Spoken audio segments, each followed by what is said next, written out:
ഇന്ത്യയുടെ ഏറ്റവും അത്യന്താധുനികമായ രണ്ട് ഡിഫൻസ് സിസ്റ്റമുണ്ട്.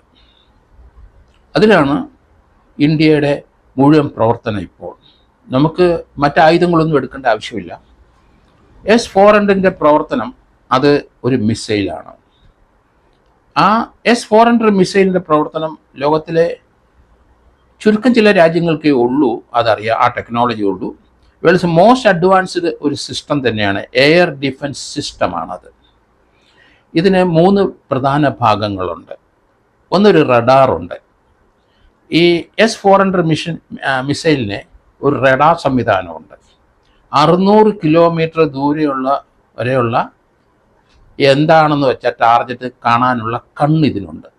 ഈ റഡാർ സിസ്റ്റത്തിന് 600 കിലോമീറ്ററിനകം അത്രയുള്ള ഒരു കണ്ണുണ്ട്. അതുപോലെ റഷ്യയിൽ നിന്ന് 2018 നമ്മളിത് വാങ്ങിച്ചിരിക്കുന്നത്. വളരെ കോസ്റ്റ്ലിയാണ് S-400.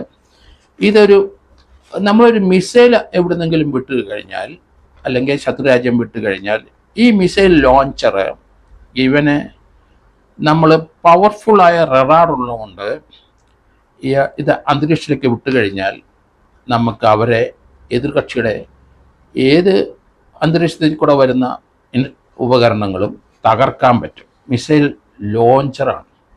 പവർഫുള്ളായ റഡാർ സിസ്റ്റം ഇവനുണ്ട്. അതുകൊണ്ട് കൃത്യമായി ആ ടാർഗറ്റ് കണ്ടെത്തും. അതിനൊരു കമാൻഡ് സെൻറ്റർ ഉണ്ട്. ഇവിടെ നിന്ന് കമാൻഡ് സെൻറ്ററിലെ ഒരു ഡയറക്ഷൻ കൊടുക്കാം. അത് ഇപ്പോൾ അടിക്കണ്ട, കുറച്ചുകൂടെ മുന്നോട്ട് പോട്ടെ, ആ കണ്ട ഓബ്ജക്റ്റ് തന്നെയാണ്, അടിക്കടാ എന്ന് പറഞ്ഞാൽ മാത്രമേ അടിക്കുകയുള്ളൂ. അതാണ് കമാൻഡ് സിസ്റ്റം. അത് S-400 മിസൈലിലുള്ള പ്രത്യേകതയാണ്. അതുപോലെ തന്നെ നമുക്ക് മറ്റൊരു ആയുധമുണ്ട്. ഇത് ശത്രുവിനെ തകർക്കുന്ന രീതിയിലുള്ള S-400 മിസൈൽ. അതുകൊണ്ടാണ് ഇത് തൊടുത്തു വിട്ട് കഴിഞ്ഞാൽ ഇന്ത്യയുടെ അതിർത്തിക്ക് ഇപ്പുറത്തോട്ട് ഒന്നും ശത്രുവിൻ്റെ ഒരു നീക്കവും നമ്മൾ നടത്താൻ സമ്മതിക്കത്തില്ല. അതുപോലെ ഹാരോപ്പ് എന്ന് പറയുന്ന ഒരു മിസൈൽ ഡ്രോണാണത്. അത് നമുക്ക് ലഭിച്ചിട്ട് കുറച്ച് നാളുകളായി എങ്കിലും ഇസ്രയേലാണ് അതിൻ്റെ സൃഷ്ടികർത്താക്കൾ. അവർ പാലസ്തീനുമായിട്ടുള്ള ഏറ്റുമുട്ടൽ സമയത്ത് ഹമാസിൽ അങ്ങോട്ട് തീയുണ്ടകൾ അന്തരീക്ഷത്തിൽ കൂടെ പോകുന്ന, ഒന്നിൻ്റെ പുറകെ പോകുന്ന, അങ്ങോട്ട് പോകുന്നത് ഇങ്ങോട്ട് വരുന്നതൊക്കെ നമ്മൾ കണ്ടു. അത് ഹാരോപ്പ് മിസൈൽ ഡ്രോൺസ് ആണ്. അതിൻ്റെ ടെക്നോളജി എന്ന് പറഞ്ഞാൽ അത് അന്തരീക്ഷത്തിൽ കറങ്ങി നടക്കും, ടാർഗറ്റിലെ അടിക്കില്ലപ്പം എതിരാളികളെ ആ ഡ്രോൺസ് കണ്ടുപിടിക്കും. അതായത് അഡ്വാൻസ്ഡ് ടെക്നോളജിയാണ്. നമ്മൾ അന്തരീക്ഷത്തേക്ക് വിട്ടു കഴിഞ്ഞാൽ 9 മണിക്കൂറോളം ഈവൻ അന്തരീക്ഷത്തിൽ കറങ്ങി നടക്കും. ഹാരോപ്പ് ഡ്രോണിൻ്റെ പ്രവർത്തനം അങ്ങനെയാണ്. അത് ലോങ് റേഞ്ചിലുള്ള ഏത് ഒബ്ജക്റ്റും അവൻ അടിക്കും. അത് ഏകദേശം 600 കിലോമീറ്ററിനകം വരെ പോകും. 1000 കിലോമീറ്റർ വരെ പ്രവർത്തന ശേഷി ഉണ്ട്. എങ്കിലും എഫക്റ്റീവ് റേഞ്ച് 200 കിലോമീറ്ററിനകമാണ്. അത് അന്തരീക്ഷത്തിൽ കൂടെ ഇങ്ങനെ ലോയിറ്റർ ചെയ്ത്, അല്ലെങ്കിൽ തെണ്ടി നടക്കുക എന്ന് മലയാളത്തിൽ പറയാം. അന്തരീക്ഷം ഇങ്ങനെ കറങ്ങി നടക്കും. ടാർഗറ്റ് ഏതാണെന്ന് കറക്റ്റ് അറിഞ്ഞ ശേഷം മാത്രമേ അവൻ ഓപ്പറേറ്റ് ചെയ്യുകയുള്ളൂ. അതുകൊണ്ട് ഇതിനെ സൂയിസൈഡലായിട്ടുള്ള ഒരു ഇൻസ്ട്രുമെൻ്റ് ആണ്. കാരണം ഇത് പറത്തി വിട്ട് കഴിഞ്ഞാൽ അന്തരീക്ഷത്തിൽ കൂടെ പോയി ടാർഗറ്റിനെ ഇവൻ തന്നെ ലൊക്കേറ്റ് ചെയ്യും. നമുക്കറിയാം നമ്മുടെ ശത്രു രാജ്യത്തു നിന്ന് അവിടുന്ന് വരുന്ന മിസൈൽ ഏതെങ്കിലും വരുന്നുണ്ടെന്ന് അറിയാം. ചിലപ്പം 10 50 വരും. അതിൽ ഏറ്റവും പ്രകടനശേഷി കൂടുതലുള്ള അതിനെ മാത്രം അടിച്ചാൽ മതിയെങ്കിൽ അത് നമുക്ക് ഇവിടുന്ന് കൃത്യമായിട്ട് ഇവന് ഡയറക്ഷൻ കൊടുത്തു കഴിഞ്ഞാൽ അതുവരെ ഇവൻ അന്തരീക്ഷത്തിൽ കറങ്ങി നടന്നിട്ട് അതിനെ മാത്രം അടിക്കുക എന്നുള്ളതാണ് അതിൻ്റെ പ്രത്യേകത. ഇതൊക്കെ ആധുനികമായ ഈ ഉപകരണങ്ങളെല്ലാം ഇന്ത്യ കരസ്ഥമാക്കിയിട്ടുണ്ട്. ഇന്ത്യയുടെ കൈവശം ഇതെല്ലാം ഉണ്ട്. ഇന്ത്യ ലോകത്തിലെ 3ാമത്തെ 4ാമത്തെ സാമ്പത്തിക ശക്തിയായി. അതുകൊണ്ട് ഇതുപോലെയുള്ള ആയുധങ്ങൾ ലഭിക്കുന്നതിന് ഇന്ത്യക്ക് ബുദ്ധിമുട്ടില്ല. അതുപോലെ സാമ്പത്തികമായി ഇന്ത്യ വളരെ ഉയർന്നു നിൽക്കുന്നതാണ്. മറ്റു രാജ്യങ്ങൾക്ക് ഇതൊന്നും പ്രൊക്യൂർ ചെയ്യാൻ കഴിയില്ല. ഇന്ത്യക്ക് അതേ സമയത്ത് ഇത്രയും ലോകത്തിലെ ഏറ്റവും അഡ്വാൻസ്ഡായ ഈ 2 ആയുധങ്ങളും, ഡ്രോൺസും ഈ മിസൈലും, അത് S-400 മിസൈലും അതുപോലെ തന്നെ ഹാരോപ്പ് ഇസ്രയേൽ നിർമ്മിത മിസൈൽ ഡ്രോണാണത്. ഇത് 2 ഉപകരണം കൊണ്ടാണ് എനിക്ക് തോന്നുന്നത് കഴിഞ്ഞ ദിവസം ഇന്ത്യ ഡിഫൻസീവ് മെക്കാനിസം അവിടുന്ന് ഇങ്ങോട്ട് ഒന്നും വീണില്ല, അന്തരീക്ഷത്തിൽ വെച്ച് തന്നെ നമ്മൾ അവനെ തകർത്ത് കളഞ്ഞു എന്നുള്ളതാണ്. അതുകൊണ്ട് ഈ രീതിയിലുള്ള ആധുനിക റഡാർ സംവിധാനമോ അല്ലെങ്കിൽ ആധുനിക മിസൈൽ സംവിധാനമോ ഡ്രോൺസ് ഒന്നും പാകിസ്ഥാൻ്റെ കൈവശമില്ല. അവർ പഴയ രീതിയിലുള്ള ആയുധങ്ങളാണ്. അത് കൂടുതലും അവർ കരസ്ഥമാക്കിയത് ചൈനയിൽ നിന്നാണ്. ചൈനയിലെ ഔട്ട്ഡേറ്റഡ് ആയ കുറേ സാധനങ്ങൾ ഇവർ വാങ്ങിച്ചു വെച്ചിരുന്നു. അവർക്ക് ഈ ആർട്ടിലറിയുടെ ആ ടെക്നോളജി, ചതിയന്മാരുടെ ടെക്നോളജി മാത്രമേ അവർക്ക് കൈവശമുള്ളൂ. അതുകൊണ്ട് അതിർത്തിയിൽ നിന്ന് അവരിങ്ങനെ നമ്മുടെ ഗ്രാമീണരായ പാവങ്ങളായ ജനങ്ങളുടെ വീട് നശിപ്പിക്കാനും അവരെ കൊല്ലാനും മാത്രമേ ഇവർക്ക് അറിയൂ. അങ്ങനെയുള്ളൊരു ടെക്നോളജിയിലാണ്. പക്ഷേ ഇന്ത്യയുടെ അടുത്ത് ഈ അതിർത്തിയിലുള്ള ആ ഷെല്ലിങ്ങിന് കൗണ്ടറായിട്ട് ഇപ്പം നമ്മൾ തുടങ്ങിയിട്ടുണ്ട്.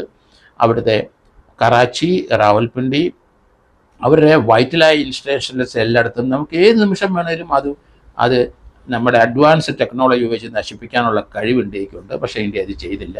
അത് രാജ്നാഥ് സിംഗ് പറയുകയും ചെയ്തു, നമ്മുടെ അടുത്ത് അധികം കയറി കളിക്കരുത്, നമ്മുടെ ശക്തി എന്താണെന്ന് നിങ്ങൾക്ക് മനസ്സിലായിട്ടില്ല. കാരണം ഇന്ത്യ ഇപ്പം പ്രൊക്യൂർ ചെയ്തിരിക്കുന്ന ഇതുപോലുള്ള എക്യുപ്മെൻറ്റ്സുകൾ ലോകത്തിലെ 3-4 രാജ്യങ്ങൾക്ക് മാത്രമേ ഉള്ളൂ നമ്മൾ വിചാരിച്ചോണം. ലോകത്തിലെ 3-ാമത്തെയോ 4-ാമത്തെയോ സൈനിക ശക്തിയായി ഇന്ത്യ എത്തിക്കഴിഞ്ഞു.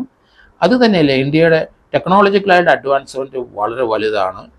കാരണം നമ്മൾ അന്തരീക്ഷത്തിലേക്ക്, സ്പേസിലേക്ക് അയക്കുന്ന ഉപകരണങ്ങളുടെ അത്രയും ആ ഉപകരണങ്ങളുടെ ലോഞ്ചിങ് കപ്പാസിറ്റി, ആ മിസൈൽ ടെക്നോളജി, ആ ലാൻഡിങ് ടെക്നോളജി, അതെല്ലാം മറ്റ് രാജ്യങ്ങളിൽ 2-3 രാജ്യങ്ങൾക്കൊപ്പം ഇന്ത്യ കരസ്ഥമാക്കിയിട്ടുണ്ട്. ചില രാജ്യത്ത് ഇന്ത്യ കുറച്ചുകൂടെ അഡ്വാൻസ്ഡ് ആയിട്ട് വന്നിട്ടുണ്ട്. അതൊക്കെ നമ്മൾ പ്രതിരോധ ഡിഫൻസീവായ ഉപകരണങ്ങളിലെല്ലാം ഉണ്ടെന്ന് ആൾക്കാർ പാകിസ്ഥാൻ മനസ്സിലാക്കണം, നമ്മുടെ ശത്രു രാജ്യങ്ങൾ മനസ്സിലാക്കണം, നമ്മുടെ മിത്ര രാജ്യങ്ങൾക്കും അതൊക്കെ അറിയാം. ലോകത്തിലെ ഏറ്റവും വലിയ ശക്തി അല്ലെങ്കിൽ ഡിഫൻസ് ശക്തി ഉള്ള ആധുനിക ശക്തിയെ 3-4 രാജ്യങ്ങളിൽ ഇന്ത്യ വന്നു കഴിഞ്ഞിരിക്കുന്നതാണ്. ഈ യുദ്ധം അതാണ് തെളിയിക്കുന്നത്. അതുകൊണ്ട് ഇന്ത്യക്കാർ വളരെ സുരക്ഷിതമാണ്. ഇന്ത്യയുടെ പ്രതിരോധ രംഗത്ത് പ്രവർത്തിക്കുന്നവർ നൽകുന്ന ആ ഡയറക്ഷൻസ് ഇന്ത്യക്കാർ പരിക്കേൽക്കാതിരിക്കാനും അവർക്ക് അപകടം ഉണ്ടാകാതിരിക്കാനും കൃത്യമായി നമ്മൾ പാലിക്കണം. ബ്ലാക്ക് ഔട്ട് എന്ന് പറഞ്ഞാൽ കൃത്യമായിട്ട് ബ്ലാക്ക് ഔട്ട് ആയിരിക്കണം. വീടുകളിലെ എല്ലായിടത്തും ലൈറ്റുകൾ ഓഫ് ചെയ്ത്, ഒരു ലൈറ്റ് പോലും വെളിയിൽ കാണത്തക്കില്ല, ജനലൊക്കെ അടച്ച് അവിടെ ഇരുട്ടത്ത് തന്നെ ഇരിക്കാൻ നമ്മൾ പഠിക്കണം. കാരണം ആധുനിക യുഗത്തിൽ അങ്ങനെ നമുക്ക് ജീവിക്കാൻ കഴിയുള്ളൂ.